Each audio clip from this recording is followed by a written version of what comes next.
एक शांत और सुंदर गांव था जो हरी भरी पहाड़ियों के बीच बसा हुआ था। वहां का जीवन बहुत सरल था, लेकिन सभी लोग खुश और संतुष्ट रहते थे। गांव के घर मिट्टी के बने थे और हर तरफ हरियाली फैली हुई थी।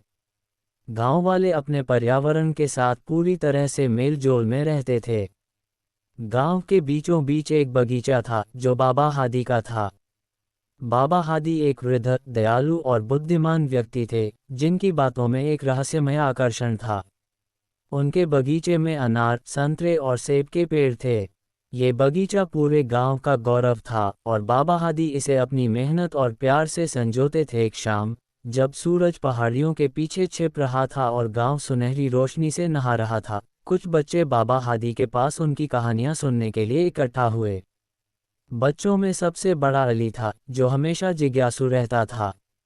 उसकी बहन सारा भी उसके साथ थी और गांव के बाकी बच्चे भी वहां मौजूद थे। बाबा हादी ने बच्चों से कहा, इस बगीचे में एक खजाना छुपा है जो सबसे कीमती है।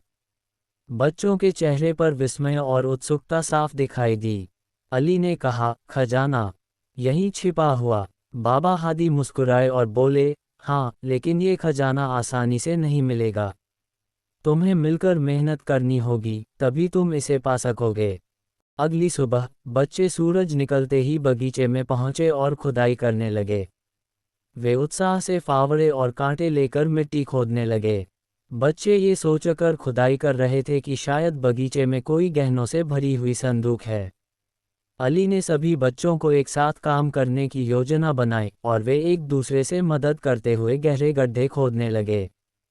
सारा अपनी छोटी उंगलियों से काम करते हुए हर छोटे से छोटे पत्थर और जड़ को देखकर खुश हो जाती। दिन भर खुदाई करने के बाद सूर्यास्त के समय बगीचा गड्ढों से भर चुका था, लेकिन खजाना कहीं भी नहीं मिला। बच्चे थके हुए और निराश हो गए। अली ने कहा, हमने बहुत मेहनत की, लेकिन कुछ नहीं मिला। शायद बाबा हादी हमें मजाक बना रहे थे। लेकिन सारा ने कहा, क्या बाबा कभी झूठ बोल सकते हैं? उन्होंने हमेशा हमें कुछ न कुछ सिखाया है। तभी बाबा हादी उनके पास आए और मुस्कुराते हुए कहा, तुमने जो मेहनत की है, वही असली खजाना है। देखो, ये मिट्टी अब ताजगी से भरी हुई है। असली खजाना सोने चांदी में नहीं, बल्कि इस मिट्टी में छिपा हुआ है। इसे तुम्हारे मेहनत और प्यार से नया जीवन मिलेगा। अब हम सभी मिलकर पौधे लगाएंगे। अगले दिन बच्चों और गांव वालों ने मिलकर बगीचे में पौधे लगाए। बाबा हादी ने उन्हें पौधों को अच्छे से लगाने और उनकी देखभाल करने का तरीका सिखाया। वे सभी मिलकर छोटे छोटे गड्ढे बनाते, पौधे लगाते और उन्हें पानी देते। सारा पानी लेते हुए हंसते हुए बाबा हादी के पास दौड़ी और बोली, देखिए बाबा, मैंने भी पौधों को पानी दिया। महीनों की मेहनत के बाद बगीचा पूरी तरह से बदल चुका था। अब वहाँ हरे भरे पेड़ थे जो रंग बिरंगे फल दे रहे थे, लाल अनार, सुनहरे संतरे और ताजे सेब। बगीचे में फूलों की खुशबू फैली हुई थी और यह जगह अब एक स्वर्ग से कम नहीं लग रही थी। बच्चे और गांव वाले रोज बगीचे में जाते और पौधों की देखभाल करते।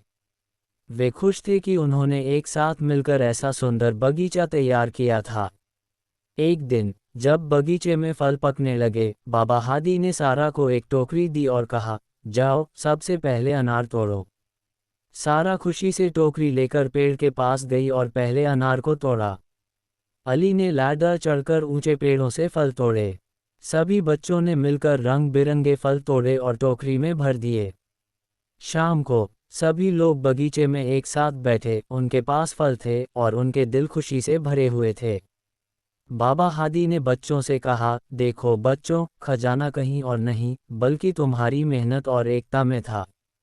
यही असली खजाना है। सारा ने बगीचे में एक साइन बोर्ड पर लिखा हुआ देखा, जिस पर लिखा था, दया और मेहनत से सच्चे खजाने मिलते हैं।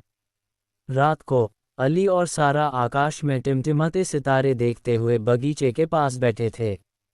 चांद की हल्की रोशनी में बगीचा और भी जादुई लगता था। अली ने धीरे से कहा, बाबा सही थे, खजाना कभी मिट्टी में छिपा हुआ नहीं था। वह खजाना हम सब ने मिलकर बनाया।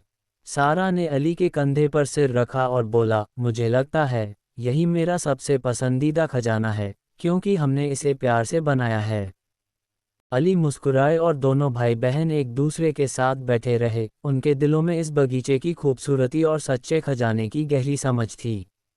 इस प्रकार बाबा हादी की बुद्धिमानी ने एक साधारण बगीचे को जीवन के सबसे बड़े पाठों का खजाना बना दिया। ये कहानी सिखाती है कि असली खजाना वह होता है जिसे हम प्यार, धैर्य और एकता के साथ पैदा करते हैं। तो लाइक करें, सब्सक्राइब करें और शेयर करें ताकि मैं अपने वीडियो बना सकूं और शेयर कर सकूं।